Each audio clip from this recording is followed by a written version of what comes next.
وہ 9 مہینے کو چھوڑیے، آپ 21 دن پہ آ جائیے نا. یہ ہیچری کے کام آپ نے دیکھا ہوگا نا ہیچری میں، تو وہ اب جو 21 دن کے بعد انڈے کے اندر بچہ تیار ہو جاتا ہے. اب اگر اس وقت وہ مطلوبہ اس میں ہوگا نا وہ نمی کا تناسب جس باکس میں آپ نے رکھا ہوا ہے، تو جو باہر کی چھلڑی ہے وہ پھٹے گی، بچہ باہر آ جائے گا. لیکن اگر کسی وجہ سے وہ چھلڑی نہیں پھٹتی تو خاص ٹائم کے اندر، تو اندر تو وہ آکسیجن محدود تھی نا، وہ جب کنزیوم کر لے گا بچہ تو اس کے بعد مر جائے گا. تو بالکل تحریک کے ساتھ بھی یہی ہوگا کہ وہ ایک اس لیول کو اس نے ٹچ کر لیا کہ جب اس نے کانفلکٹ مول لینا تھا اور اس نے نہیں لیا، تو اب اس کا ایک ریورسل شروع ہو جائے گا. اور عام طور پر وہ یہی ہوتا ہے کہ دیکھیں وہ تحریک مزاحمت میں رہتی ہے، زندہ رہتی ہے، نہیں تو جب اس جگہ پہ پہنچے گی اور آگے مزید مزاحمت نہیں ہوئی تو پھر وہ وقت ہے کیا کریں، وہ کوئی کاروبار شروع کر دیں گے لوگ، آپس میں رشتہ داریاں ہو جائیں گی، یہ وہ پھر اس کی انقلابیت کے رنگ کے اوپر دنیا داری کا رنگ چڑھنا شروع ہو جائے گا. اب انہیں پھر انقلاب کوئی نہیں لانا ہونا، وہ سٹیٹس کو میں بھی اپنا حصہ لے کر تو کوئی ایک نیا تبدیلی جو ہے نا، ایک نیا موڑ کے دتھنی کھوتی اتھے جا کھلوتی ہو جاتا ہے. تو اس اعتبار سے اگر آپ دیکھیں تو انقلابی عمل کے اندر یہ والا فیصلہ سب سے زیادہ کروشل ہے، سب سے زیادہ کرٹیکل ہے، سب سے زیادہ نازک ہے، کہ جب آپ نے پیسیو ریزسٹنس سے شفٹ کرنا ہے ایکٹیو ریزسٹنس میں. انتہائی ڈیلے کر دیا تب گئے، قبل از وقت کر لیا تب گئے.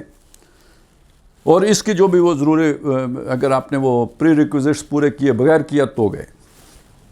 اب اس میں ڈاکٹر صاحب نے یعنی یہ ساری نزاکتیں بیان کرنے کے بعد اب ایک مثال رکھی ہے، تحریک شہیدین کی مثال. تحریک شہیدین یہ جو شاہ اسماعیل شہید اور سید احمد شہید رحمہم اللہ، ان کی جو تحریک تھی سکھوں کے خلاف، جنہوں نے جہاد آزادی شروع کیا تھا، اگرچہ کہ ان کے اگلے ہدف میں انگریزوں سے بھی آزادی حاصل کرنا تھا، لیکن ابتدا انہوں نے سکھوں سے کی تھی. اور اس کے حوالے سے اب یہ بات آ رہی ہے، ہم یہ پڑھ لیتے ہیں. تحریک شہیدین کی مثال. بر صغیر پاک و ہند کے مسلمانوں کی تاریخ میں تحریک شہیدین کو جو مقام حاصل ہے وہ کسی سے مخفی نہیں. میں نے اپنا یہ تاثر بارہا عرض کیا ہے کہ دور صحابہ کے بعد ایک خالص اسلامی تحریک ہونے کے اعتبار سے تحریک شہیدین کے ہم پلہ کوئی دوسری تحریک مجھے نظر نہیں آتی. دور صحابہ یعنی صحابہ کرام کی جو تحریک ہے، جو اس کا اسلامی رنگ تھا اور اس کی جو اسلامی اسپرٹ تھی، اس پوری تاریخ میں اس کے ہم پلہ اگر کوئی مجھے تحریک نظر آتی ہے، ڈاکٹر صاحب کی رائے یہ ہے کہ وہ تحریک شہیدین ہے. اس تحریک کے قائد تھے سید احمد بریلوی رحمۃ اللہ علیہ، اور ان کے ہاتھ پر بیعت کرنے والوں میں شاہ ولی اللہ کے پوتے شاہ اسماعیل شہید بھی شامل تھے. تقوی، تدین، خلوص و اخلاص کا اتنا بڑا سرمایہ دور صحابہ کے بعد اسلامی تاریخ میں مجھے کہیں اور نظر نہیں آتا. انفرادی سطح پر بڑی بڑی عظیم شخصیتیں ہر دور میں نظر آتی ہیں. مجددین امت ہیں، ائمہ امت ہیں، محدثین کرام ہیں، فقہائے اعظام ہیں. انفرادی سطح پر علم، تقوی، تدین اور خلوص و اخلاص کے اعتبار سے ہر شخص کوئی ہمالیہ نظر آتا ہے، لیکن اجتماعی سطح پر ایک گروہ کی شکل میں، ایک جماعت کی صورت میں اتنے متقی و متدین حضرات اور اتنا خالص اسلامی جہاد بالسیف کم از کم مجھے دور صحابہ کے بعد کہیں اور نظر نہیں آتا. واللہ عالم، یعنی اللہ بہتر جانتا ہے. یعنی میرے علم کی حد تک معاملہ یہ ہے، باقی یہ کہ اس کے علاوہ کہیں ہو تو وہ اللہ بہتر جانتا ہے. لیکن وہاں بھی یعنی کہاں یہ تحریک شہیدین میں جس کو یہ مقام ڈاکٹر صاحب دے رہے ہیں، کہتے وہاں بھی ایک اجتہادی خطا ہو گئی، قبل از وقت اقدام ہو گیا. یعنی ڈاکٹر صاحب کا خیال یہ ہے کہ جو اقدام وہاں پہ ہوا ہے وہ قبل از وقت ہوا ہے، قبل از وقت اقدام ہو گیا. حضرت سید احمد بریلوی رحمۃ اللہ علیہ نے اپنے ان ساتھیوں کی بھرپور تربیت کی تھی جن کو ساتھ لے کر وہ سرحد کے علاقے میں پہنچے تھے. یعنی جن کو دہلی سے لے کے چلے تھے ان کی تربیت تو بھرپور ہوئی تھی، لیکن ان کی اصل جدوجہد شروع ہوئی تھی ضلع پشاور اور ضلع مردان سے. وہاں جا کر اقدام سے پہلے وہاں کے مقامی باشندوں کی تربیت کی بھی ضرورت تھی. جو نبی صلی اللہ علیہ وسلم نے مکے والوں کی تو پوری کی تھی، تو مدینے والوں کی بھی تو ضرورت تھی، تو وہ کس نے کی تھی؟ ہاں وہ حضرت مصعب بن عمیر اور ام مکتوم، ہاں عبداللہ ابن مکتوم، یہ دو شخصیتیں تھیں جنہوں نے وہاں جا کے حضور سے پہلے وہ قرآن مجید کے ذریعے سے وہ سارا کام کیا تھا، پھر بھی حضور نے آ کے 6 مہینے لگائے ہیں، اقدام سے پہلے 6 مہینے لگائے، مسلح تصادم کے لیے تو 2 سال مل گئے تھے۔ وہاں جا کر اقدام سے پہلے وہاں کے مقامی باشندوں کی تربیت کی بھی ضرورت تھی، یا تو وہاں کے تمام خوانین اور رعایا سید صاحب رحمۃ اللہ علیہ کو قطعی طور پر اپنا امیر تسلیم کر لیتے اور ان کے ہاتھ پر بیعت سمع و طاعت اور جہاد کر لیتے، تب بھی کوئی مضبوط اساس قائم ہو جاتی، لیکن ایسا نہیں ہوا۔ البتہ 1 یا 2 قبیلوں کے خوانین نے بیعت کر لی تھی، جو میری رائے میں کافی نہیں تھی۔ ہوا یہ کہ مقامی لوگوں کی تربیت سے پہلے اور وہاں اپنے آپ کو مستحکم یعنی کنسولیڈیٹ کرنے سے پہلے ایک طرف سکھوں کے ساتھ جنگ کا سلسلہ شروع کر دیا گیا اور دوسری طرف اسلامی شریعت کی حدود و تعزیرات نافذ کر دی گئیں۔ اب اگر آپ نے قوم کی تربیت نہ کی ہو اور اس کے اوپر شریعت نافذ کر دیں تو اصل میں ہم سب کو شریعت چاہیے، لیکن آپ یقین مانیں کہ ہم کو بھی وہ شریعت چاہیے جو ججوں پہ نافذ ہوتی ہے، جرنیلوں پہ نافذ ہوتی ہے، جو میرے اوپر نافذ ہونے کے لیے آئے گی تو اس کو ابھی 2 سال بعد بھی تو نافذ کیا جا سکتا ہے، آج ہی کرنی ضروری ہے۔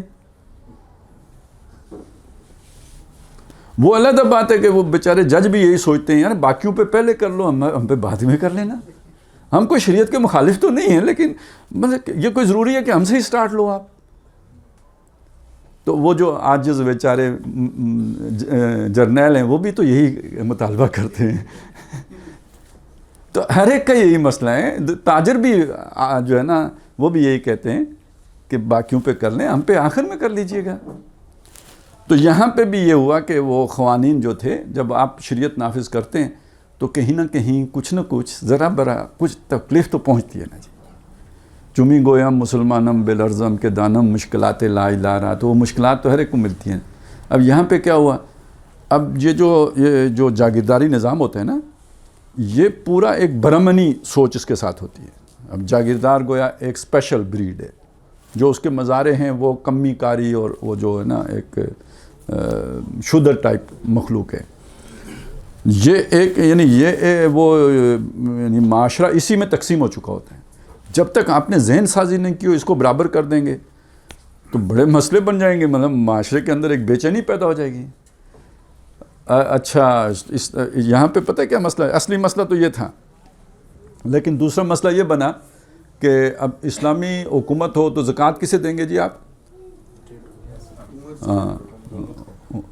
وہ زکوٰۃ ہی کے مسئلے پہ حضرت عمر نے جہاد کیا تھا نا، تو حضرت ابوبکر صدیق رضی اللہ تعالیٰ نے، تو وہ جہاد تو اسی مسئلے پہ ہوا تھا۔ اب آپ سوچیں آج کے دور میں اگر اس صحیح والی اسلامی ریاست قائم ہو جائے تو زکوٰۃ کس کو جائے گی؟ اسٹیٹ کو جائے گی، زبردستی لے گی، تو تکلیف کس کو ہوگی؟ دیکھیں کتنی آ رہا ہے، کوئی کہہ رہے ہیں غریبوں کو تکلیف ہوگی، کوئی کہہ رہے ہیں فیوڈلز کو تکلیف ہوگی، کوئی کہہ رہے ہیں عوام کو تکلیف ہوگی۔ ادھر سے پیچھے سے کہیں حکما کی آواز بھی آ رہی ہے، میرے کانوں میں تک نہیں پہنچ رہی۔ ہاں بھائی، جو زکوٰۃ کے پیسے اکٹھے کرتے ہیں ان کو تکلیف ہوگی۔ کون کرتا ہے؟ ہاں جی، صرف مدارس نہیں ہیں، میری بات سنیں، مدارس تھے کبھی، اب نہیں ہیں۔ اب وہ یعنی مدارس سے وہ اس کو ڈائیورٹ کرنے کے لیے شوکت خانے بنائے گئے ہیں، وہ کیا نام ہے، وہ عیدی بنائے گئے ہیں تاکہ وہ ادھر ڈائیورٹ ہو۔ اس طرح کی اور بہت سی NGOs بنائی گئی ہیں، لیکن ان کے مفادات اس کے یہ قربانیوں کی کھالیں اکٹھی کرنے پہ لڑائیاں ہوتی تھیں یا نہیں ہوتی تھیں؟ تو جب آپ اسے اسٹیٹ کی طرف ڈائیورٹ کریں گے تو یہ ان سب کے پیٹوں میں مروڑ اٹھیں گے یا نہیں اٹھیں گے؟ وہ کہیں گے یار زکوٰۃ سے شروع، پہلے نماز کا نظام تو قائم کر لو۔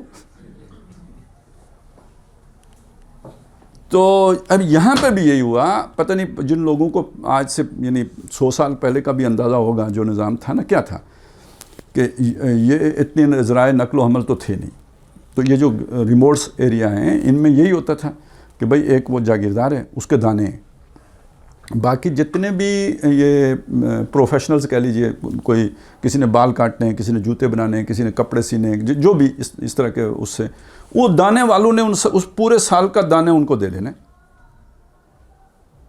بدلے میں اس کی جتنی بھی ضرورتیں انہوں نے پوری کر دیں، جو جوتے چاہیے وہ انہوں نے دے دیے، جو اوزار چاہیے وہ لوہار نے بنا کے دے دینے، گھر بنانا ہے تو وہ مستری بنانے آ جائے گا، ٹھیک ہے، ان سب کی گھریلو ضرورتیں یہ پوری، انہی میں مولوی صاحب بھی ہیں۔ مولوی صاحب کے لیے کیا ہے؟ دانے ہیں، دانے علیحدہ ہیں، اور سارا عشر بھی مولوی صاحب کا ہے، زکوٰۃ بھی ہے اور فطرانہ بھی ہے، یہ سب سے بہتر پوزیشن میں ہوتے تھے۔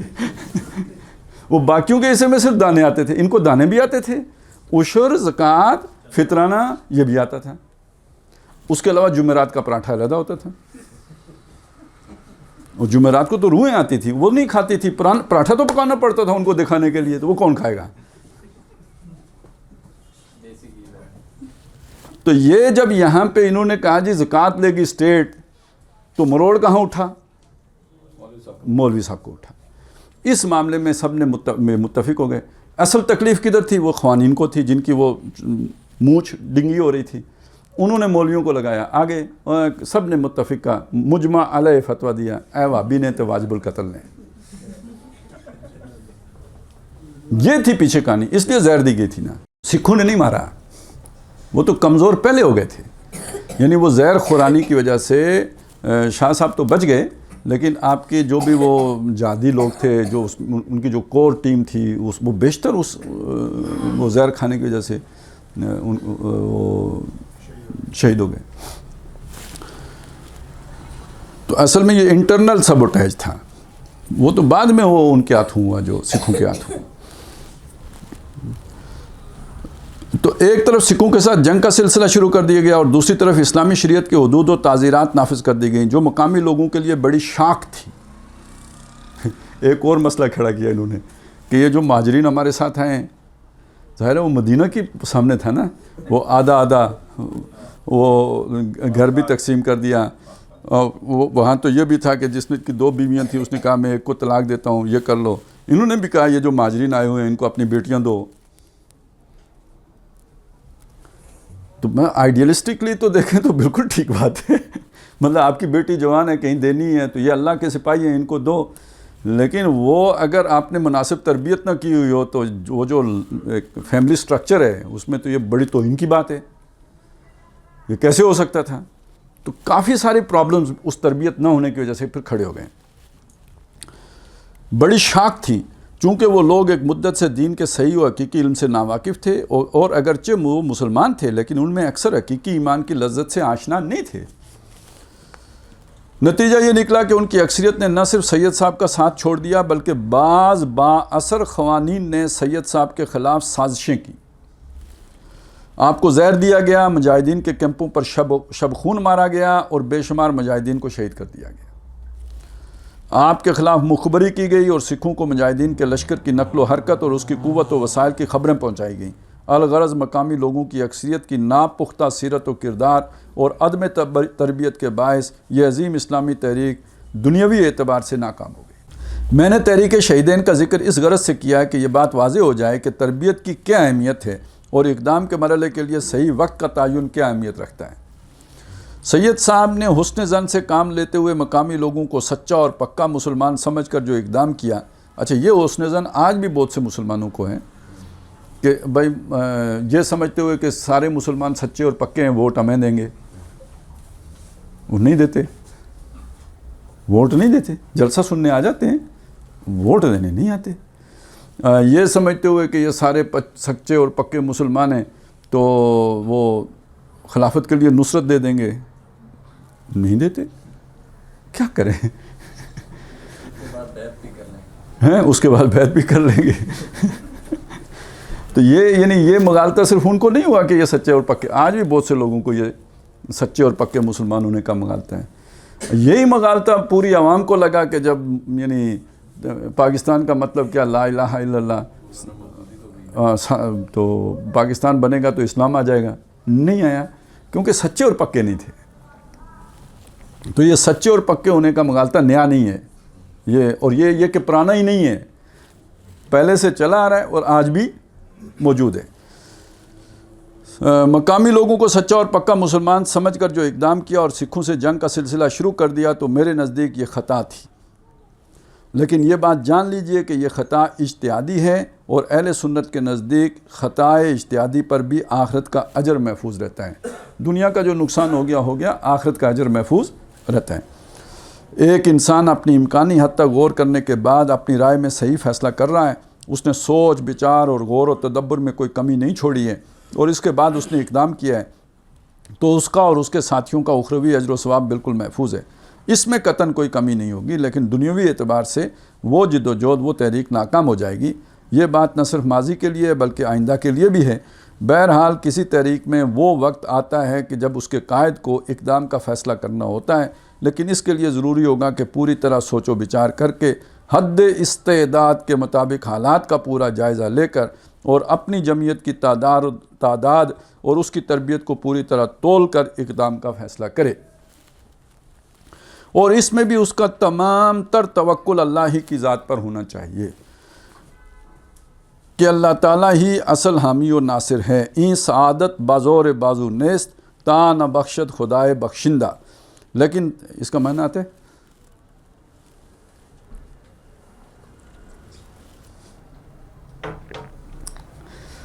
یعنی کتنے آپ مطلب فرما بردار ہو کے سب چپ چاپ بیٹھ گئے۔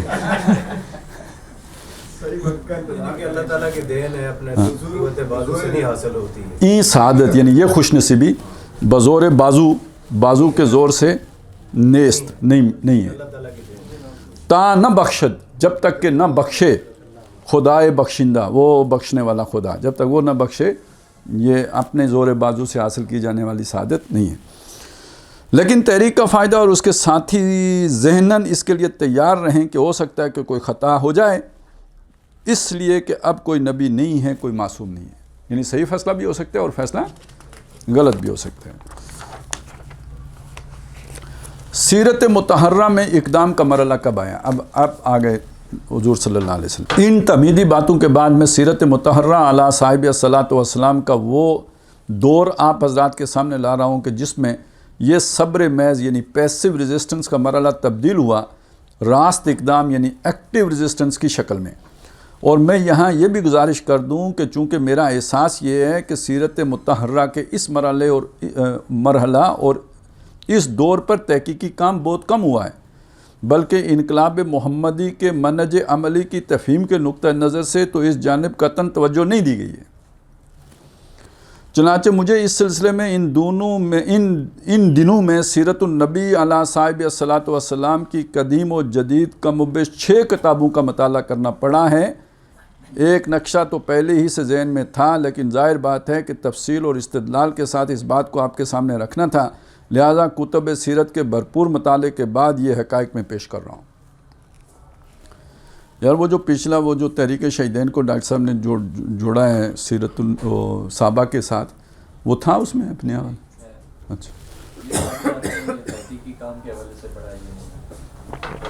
اچھا ڈاکٹر صاحب نے اپنا سوچ بتایا نا کہ میں نے کتنی پڑھی ہے، یہ کچھ نہیں ہے، یہاں صرف یہاں سے شروع ہوتا ہے سیرت مطالعہ میں راست اقدام بالفاظ دیگر نظام میں باطل کو چیلنج کرنے کا جو مرحلہ آیا اس کا تعلق ہجرت سے متصلاً بعد ہے، یہ آگے چل کے آئے گا۔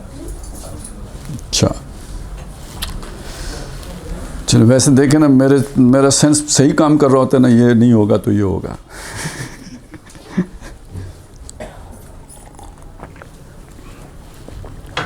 اصل میں یہ جو راست اقدام کا مرحلہ ہے یا بالفاظ دیگر نظام باطل کو چیلنج کرنے کا جو مرحلہ ہے، انہوں نے وہ یہاں سے شروع کیا، پچھلا حصہ سارا اڑا دیا۔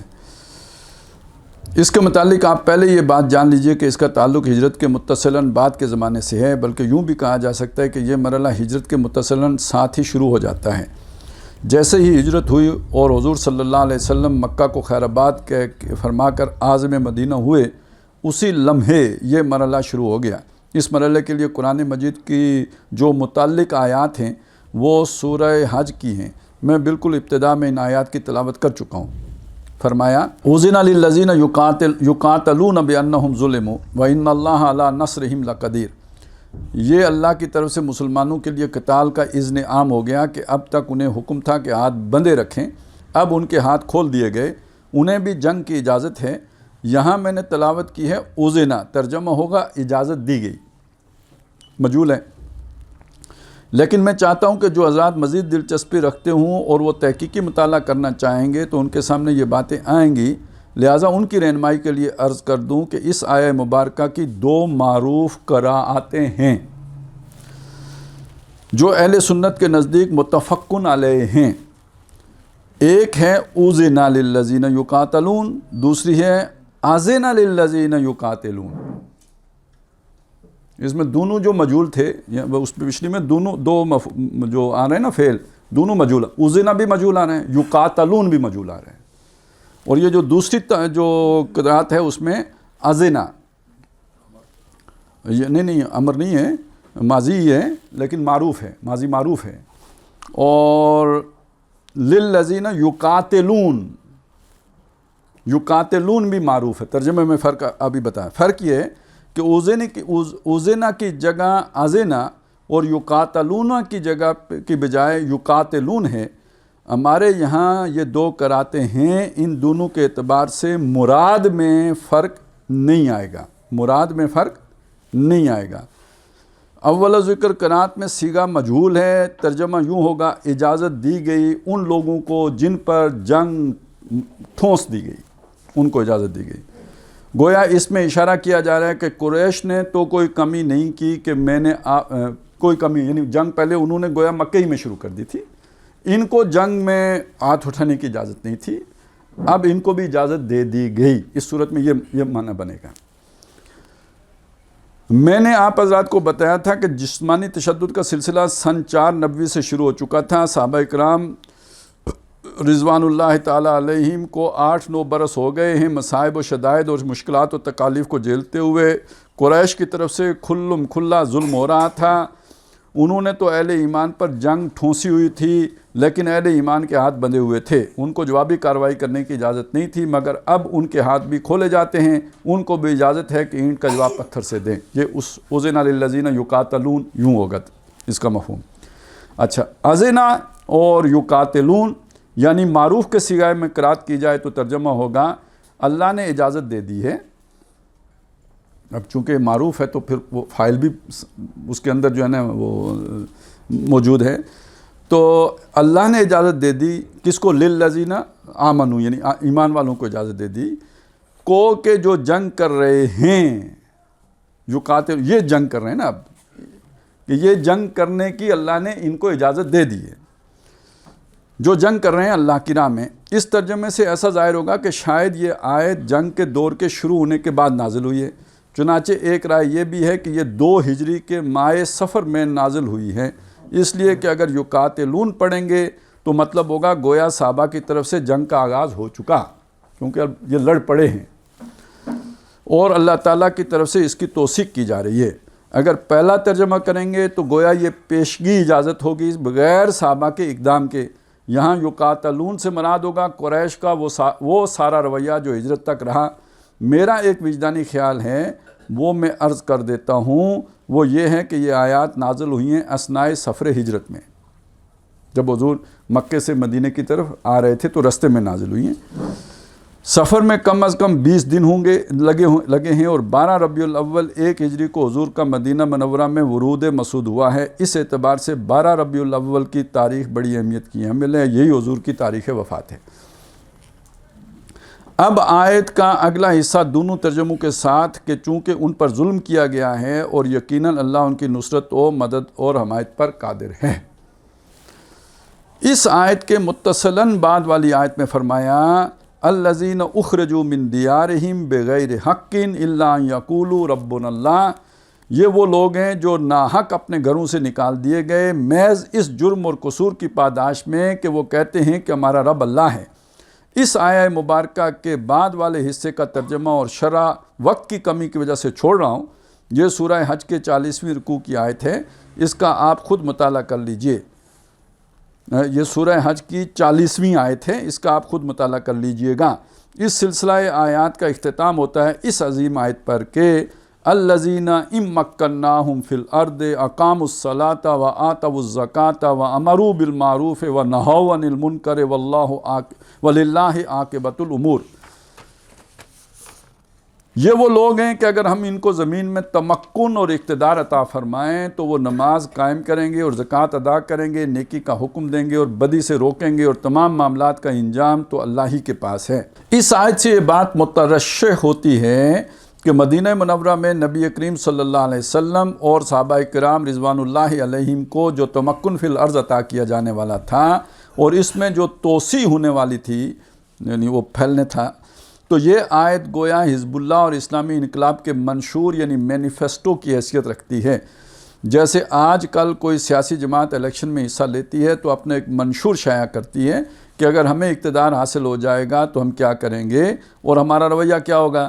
یہاں یہ ڈیوائن مینیفیسٹو نبی اکرم صلی اللہ علیہ وسلم اور آپ کے صحابہ کرام کو دیا جا رہا ہے کہ الذین امکناہم فی الارض اقاموا الصلاۃ و آتوا الزکاۃ و امروا بالمعروف و نہوا عن المنکر. مفہوم ہوا کہ اے محمد صلی اللہ علیہ وسلم آپ مدینہ تشریف لے جا رہے ہیں جہاں آپ کا داخلہ ایک بے تاج بادشاہ کی حیثیت سے ہوگا، تو آپ کے اور آپ کے صحابہ کے لیے یہ منشور ہے جسے روح بعمل لایا جائے گا. خلاصہ کلام یہ کہ ہجرت کا واقعہ اور ہجرت کے ساتھ ہی ان آیات کا نزول یہ ہے کہ یہ ہے در حقیقت قرآن مجید میں وہ لینڈ مارکس جہاں سے صورت تبدیل ہو رہی ہے. اب تک صبر محض تھا، اب اس صبر کے ساتھ مصابرت بھی ہوگی. اب تک صرف جہاد تھا، اب جہاد کے ساتھ قتال بھی ہوگا. اب تک صرف جھیل رہے تھے، برداشت کر رہے تھے، اب تمہیں اجازت دی جا رہی ہے کہ تم جوابی کارروائی بھی کرو اور بدلہ بھی لو. اب میں سیرت کے وہ واقعات آپ حضرات کو سنانا چاہتا ہوں جو ہجرت کے بعد غزوہ بدر سے قبل 2 برس میں وقوع پذیر ہوئے. میں بھی عرض کر چکا ہوں کہ نبی اکرم صلی اللہ علیہ وسلم کا مدینہ منورہ میں 12 ربیع الاول 1 ہجری میں ورود مسعود ہوا. 6 مہینے تک تو حضور نے نہ کوئی جوابی کارروائی فرمائی، نہ مکہ کی طرف کوئی اقدام کیا.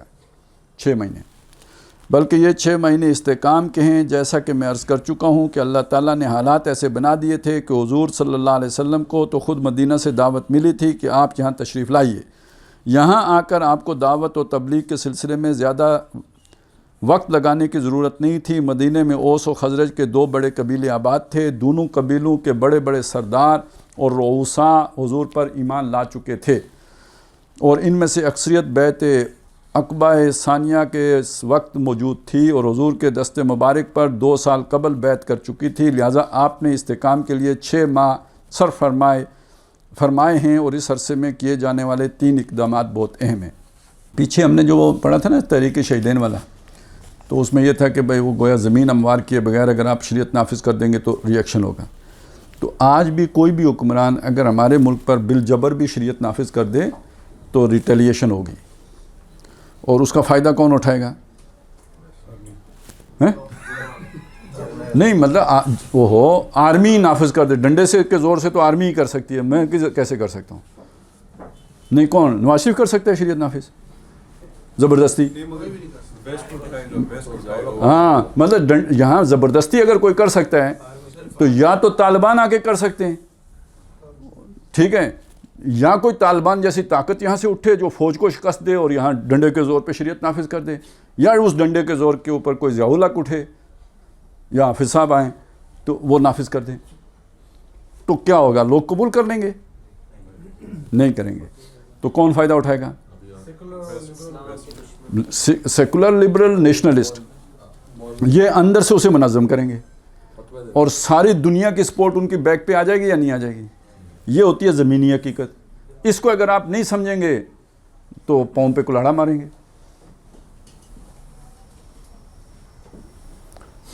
اس لیے میں نے کہا تھا نا کہ یہاں اگر آپ اس طرح کریں گے، ویسے تو مختلف طریقے سے کہا تھا نا، یہ کہ یہ فوج بھی نہیں لا سکتی، یہ بھی کہا. میں نے یہ بھی کہا ہوا ہے کہ اگر کوئی لے آئے گا تو یہ عورتیں ہی بگا دیں گی. اور آپ دیکھیں ایران میں عورتوں نے بگایا ہے، وہ پوری فورس ختم کروا دی ہے. جس نے وہ ایک لڑکی کو مارا ہے نا، وہ جو ان کی وہ پتہ نہیں امر بالمعروف نہیں، وہ ختم کرا دیا پورا محکمہ. تو اچھا، تو یہاں پہ اب مدینے میں 6 ماہ آپ نے لگائے ہیں. اب آگے چلیں. مدینے میں حضور صلی اللہ علیہ وسلم ان 6 ماہ میں کیا اقدامات کیے ہیں؟ پہلا فوری اقدام اقامت صلاۃ سے متعلق تھا، اس لیے کہ منشور الہی کی پہلی شک یہی ہے۔ چنانچہ حضور صلی اللہ علیہ وسلم نے پہلا کام جو کیا وہ تھا مسجد نبوی کی تعمیر۔ اس کے لیے جگہ کا انتخاب، پھر اس کا حصول، پھر تعمیر کا آغاز۔ اس تعمیر کا یہ پہلو ضرور سامنے رکھیے کہ حضور صلی اللہ علیہ وسلم اس میں بنفس نفسی شریک رہے ہیں، گارا اٹھا کر دے رہے ہیں، پتھر اٹھا کر دے رہے ہیں۔ یوں سمجھیے کہ آپ نے ایک مزدور اور کارکن کی حیثیت سے مسجد نبوی کی تعمیر میں حصہ لے کر اپنے آباء و اجداد کی سنت کی تجدید فرمائی۔ وہ ابراہیم علیہ السلام اور اسماعیل علیہ السلام نے جو وَإِذْ يَرْفَعُ إِبْرَاهِيمُ الْقَوَاعِدَ مِنَ الْبَيْتِ وَإِسْمَاعِيلُ، بیت اللہ کی دیواریں اٹھائی تھیں حضرت ابراہیم اور حضرت اسماعیل علیہ السلام نے، تو مسجد نبوی کی تعمیر میں محمد رسول اللہ صلی اللہ علیہ وسلم کی توانائیاں اور آپ کی محنت کا پسینہ بھی اس کے گارے میں شامل تھا۔ دوسرا اقدام آپ نے فرمایا، اس کا عنوان ہے مواخات۔ یہ بہت بڑا کام تھا، مہاجرین کو مدینہ کی آبادی میں مدغم و ضم یعنی انٹریگیٹ کرنا، تاکہ وہ اس معاشرے میں علیحدہ طبقہ کی حیثیت سے نہ رہ جائیں بلکہ اس کا ایک جزو لا ینفک بن جائیں۔ مہاجرین میں جو اہم لوگ تھے ان کے بالکل سگے بھائیوں کی طرح انصار کے ساتھ رشتے کرا دیے۔ مواخات کا یہ اقدام داخلی استحکام کے لیے بڑی اہمیت کا حامل تھا۔ مواخات کا یہ معاملہ سیرت مطہرہ کے ابواب میں ایک نہایت اہم باب ہے۔ ایسی کوئی دوسری مثال شاید ہی تاریخ سے مل سکے، پوری انسانی تاریخ سے۔ یقین سے نہیں کہا جا سکتا، ممکن ہے کہ انبیاء اور رسول کی تاریخ میں ایسے واقعات ہوئے ہوں جو ہمارے علم میں نہ ہوں، لیکن معلوم تاریخ میں اس کی کوئی نظیر نہیں ملتی۔ انصار نے مہاجرین کے لیے اپنے گھر تقسیم کر دیے، دکانیں تقسیم کر دیں۔ ایک انصاری صحابی کے بارے میں یہاں تک آتا ہے کہ ان کی 2 بیویاں تھیں، وہ اپنے مہاجر بھائی کو گھر میں لے گئے۔ چونکہ اس وقت تک حجاب کا حکم نہیں آیا تھا، لہٰذا انہوں نے پیشکش کی کہ ان میں سے جو تمہیں پسند ہو میں اسے طلاق دیتا ہوں، آپ اس سے نکاح کر لیں، اس لیے کہ میں یہ گوارہ نہیں کر سکتا کہ میرے گھر میں 2 بیویاں ہوں اور میرے بھائی کا گھر آباد نہ ہو۔ یہ مواخات بھی نہایت انقلابی اہمیت کا حامل اقدام ہے۔ آپ کو معلوم ہے کہ انسان کی سرشت کے اندر جو کمزوریاں ہیں، اس میں طبقاتی تفاوت و امتیاز اور کشمکش بہت خوفناک ہوتی ہے۔ اوس و خزرج میں قبائلی اور طبقاتی کشمکش اور عصبیت پہلے سے موجود تھی، لیکن اسلام یہ تو اتنی تھی کہ آپس میں لڑتے تھے، لیکن اسلام اور پھر رسول اللہ صلی اللہ علیہ وسلم کے بنفس نفیس ورود سعید نے اس کو ختم کیا۔ لیکن اس کے باوجود کچھ عرصہ بعد ہی منافقین اور یہود کسی نہ کسی بہانے سے اس چنگاری کو بھڑکانے کی کوشش کرتے رہتے تھے۔ اسی طریقے سے اگر مہاجرین اور انصار کا اس طرح ادغام و انضمام نہ کر دیا گیا ہوتا، یہ کرکٹر کے نام نہیں ہے، ضم کر دینا انضمام ہے اور ادغام مدغم کر دینا مطلب گڈمڈ کر دینا۔ ان کے مابین مواخات قائم نہ کر دی گئی ہوتی تو ہو سکتا تھا کہ بہت سی داخلی مشکلات پیدا ہو جاتی۔ منافقین اور یہود نے اس کی موقع بموقع کوششیں کیں، لیکن اچھا یہ گورے بڑے چلاک ہیں، جو ان سے نہیں پڑھا جاتا نا اس کا آدھا سا نام لے لیتے ہیں۔ وہ انضمام پڑھنا کتنا مشکل ہے آپ اندازہ لگا سکتے ہیں، اور انہوں نے نام ہی انزی رکھ لیا۔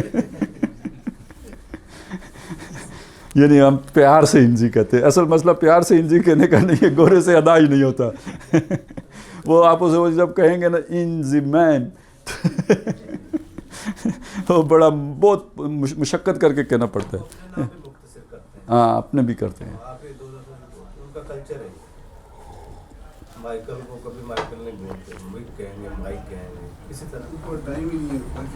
اصل میں اس معاملے میں اگر آپ اپنے عربی بھائیوں کو دیکھیں نا تو وہ جو بھی ان کے حروف ہلکی بہت زیادہ ہیں، یہ سارا ادھر سے کر رہے ہوتے ہیں، اور یہ گوروں کو دیکھیں نا یہ زبان کی چونچ بس اتنی ہلا رہے ہوتے ہیں، زیادہ مطلب زیادہ وہ تکلیف نہیں دیتے۔ سارے گورے نہیں ہیں، بعض گورے بالکل اسی پیٹرن پہ ہیں، جرمن۔ اصل میں وہ عرب یعنی پتہ ہے کیا مسئلہ ہوا ہے، پتہ ہے کیا مسئلہ ہے، یہ جو ہمارے یہ جو ہمارے عرب بھائی اسپین تک گئے ہیں نا تو انہوں نے کچھ اپنے بیج بھی تو بکھیرے۔ ہاں ایک دلچسپ تحقیق یہ آئی تھی ایک زمانے میں، یہ جو ملکہ برطانیہ ہے تو یہ پتہ نہیں یہ بھی وہ ہے کیا جی سید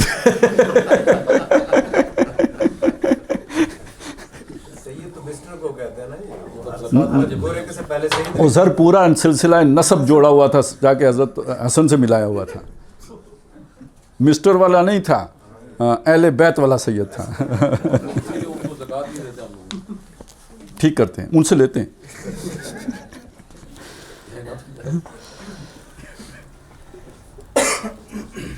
اچھا جی, جو یہ تو ہو گیا جی, یہ معاملہ ہو گیا. اب آگے جو تیسرا اقدام حضور صلی اللہ علیہ وسلم نے مدینہ میں استحکام کے لیے فرمایا وہ یہودیوں کے ساتھ معاہدوں سے متعلق تھا. یہودی تو مسلمان نہیں ہوئے تھے, وہ ابھی یہودی تھے, لیکن ان سے بھی معاہدے کر لیے تھے جن کے تحت قبیلے مدینہ میں آباد تھے وہ بہت اہم, بااثر اور طاقتور تھے. 3 قبیلے مدینہ میں آباد تھے جو بہت اہم, بااثر اور طاقتور تھے.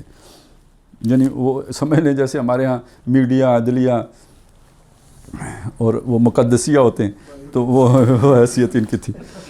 تو مدینہ کے اقتصادی شعبہ پر ان کا بڑا تسلط تھا, یعنی تاجر تھے. ان کی کلا نما گھڑیاں, یہ گھڑی حبیب اللہ, اور یعنی یہ ایک طرح سے وہ سمجھ لیجئے کہ یہ کلے ہی ہوتے ہیں, چھوٹے کلے, یعنی وہ آبادی جس کو آپ نے وہ باؤنڈری لگا کے بند کر لیا ہو, یہ گھڑی ہے. گھڑیاں تھیں, ان میں کافی اسلحہ جمع تھا, ساز و سامان جمع تھا. بالکل صورتحال وہ تھی جس کی میں کئی بار مثال دیتا رہا ہوں کہ جیسے غیر منقسم ہندوستان میں ہم دیکھتے تھے کہ گاؤں تو مسلمانوں کا ہے, لیکن جو 3-4 گھر بنیوں کے ہوتے ہیں وہ پکی حویلیوں کی صورت میں ہوتے تھے. باقی مسلمانوں کے گھر کچے ہوتے تھے. ہندو بنیوں کے پاس سرمایہ ہوتا تھا اور گاؤں بھر کے مسلمان ان کے سودی قرضوں میں بندھے ہوئے ہوتے تھے. ان کے گھر اور کھیت ان بنیوں کے پاس رہن ہوتے تھے. تو یہی کچھ معاملہ اس وقت مدینے میں تھا. اگرچہ کہ یہود اصل مالکان دے کی حیثیت نہیں رکھتے تھے, مالکان دے تو اوس و خزرج تھے, لیکن سرمایہ, تنظیم, تعلیم, یہ چیزیں یہود میں بہت زیادہ تھیں اور وہ بہت مؤثر عامل کی حیثیت سے وہاں موجود تھے. حضور صلی اللہ علیہ وسلم کی دور اندیشی کا یہ شاہکار ہے کہ آپ نے مدینہ تشریف لے جاتے ہی فوراً یہود کے 3 قبیلوں کو معاہدوں میں جکڑ لیا. میں نے جکڑنے کا لفظ جان بوجھ کر استعمال کیا ہے. ان سے معاہدے میں طے پا گیا کہ وہ اپنے مذہب پر قائم رہیں گے, ان کے تمام شہری حقوق محفوظ رہیں گے, اور اگر کبھی مدینہ پر کسی طرف سے حملہ ہوا تو وہ مسلمانوں کے حلیف کی حیثیت سے ساتھ دیں گے یا بالکل غیر جانبدار رہیں گے. وہ اس معاہدے میں ایسے بند گئے کہ وہ کھلم کھلا مسلمانوں کے مقابلے میں نہیں آ سکے. اگرچہ بعد میں اسلام کی اشاعت اور استحکام کو دیکھ کر وہ انگاروں پر لوٹتے رہے, اور اگرچہ پس پردہ ریشہ دوانیاں کرتے رہے, اور ان کی مشرکین قریش سے ساز باز تھی, لیکن یہ سب چوری چوری ہو رہا تھا. جیسے ہم کرگل چلے گئے تھے, علل اعلان مقابلہ میں نہیں آ سکتے تھے. یہ میری کرگل والی بات لگتا نہیں آپ کو اچھی لگی ہے. جب آپ کسی سے معاہدہ کر لیں اور معاہدہ توڑ کے اس طرح کی حرکت کریں تو یہ یہودیوں والا کام ہی ہے نا. تو پھر مدد کیوں آئے گی؟ جیسے ان کو نہیں آئی آپ کو بھی نہیں آئی. مدد پھر دی تو امریکہ نے ان کو دی. ہاں تو دیکھیں نا, چوری میں اتنی برکت ہو سکتی ہے, اب دینا پڑے گا تھوڑے دن.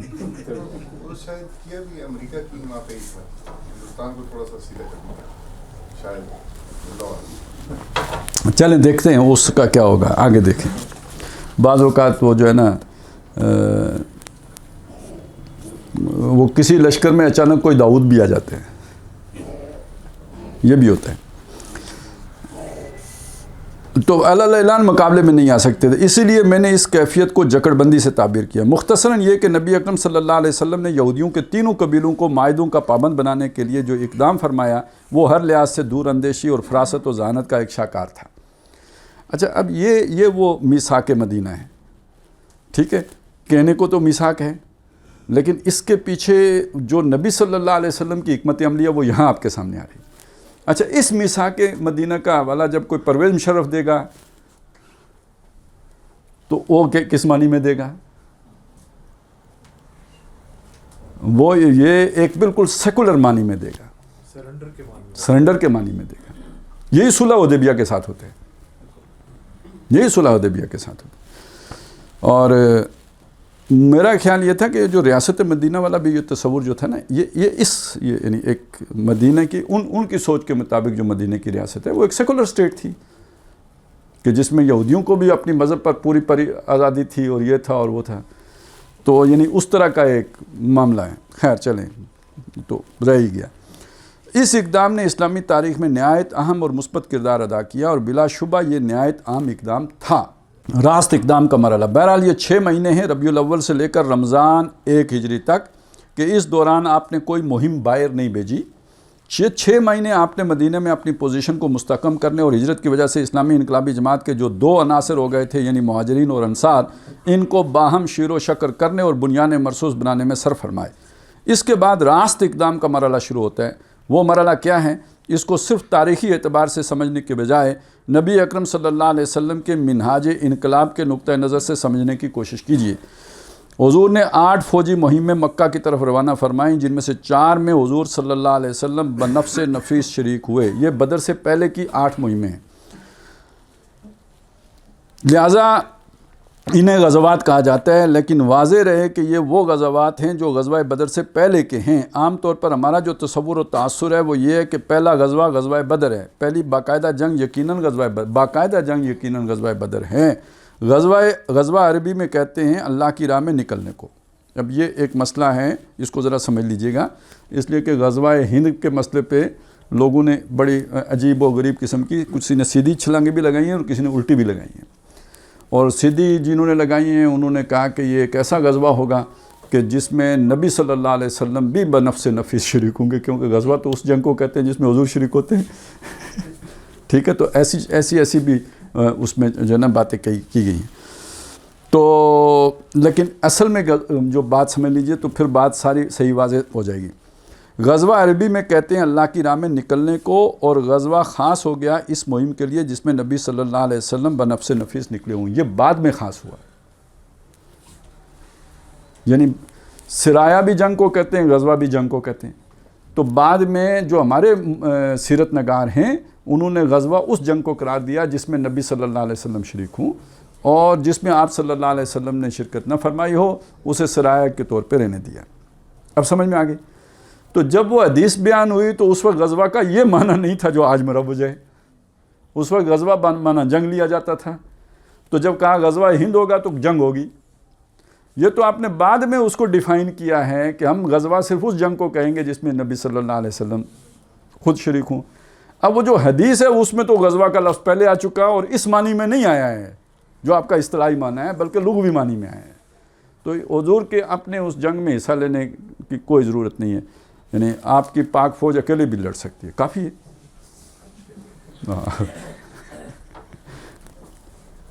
اتنا بجٹ لیتے ہیں تو ہاں وہ ایٹم بم بھی ہے نا، یہیں کے لوگوں کے لیے ہوگا لگتا ہے۔ نہیں ان کے لیے تو ان کی G3 بھی بہت ہے، اپنے لوگوں کے لیے ایٹم بم بنانے کی کیا ضرورت ہے؟ ڈانٹ سے بھی سیدھے ہو جاتے ڈانٹ سے بھی سیدھے ہو جاؤ۔ ہم میں کردار ہی نہیں سر، مطلب وہ نہیں تو لاتے گھوسے مکے، وہ ہوٹل والے نہیں سیدھے کر دیے انہوں نے، وہ موٹر سائیکل والا بھی سیدھا کر دیا۔ ہاں یہ اپنے لیے نہیں، یہ تو بہت غلط سوچ ہے۔ پھر یہ ساروں کو مار دیں، یہاں ایٹم بم آئے، ادھر بیچاروں کے اپنے بچے بھی ہیں۔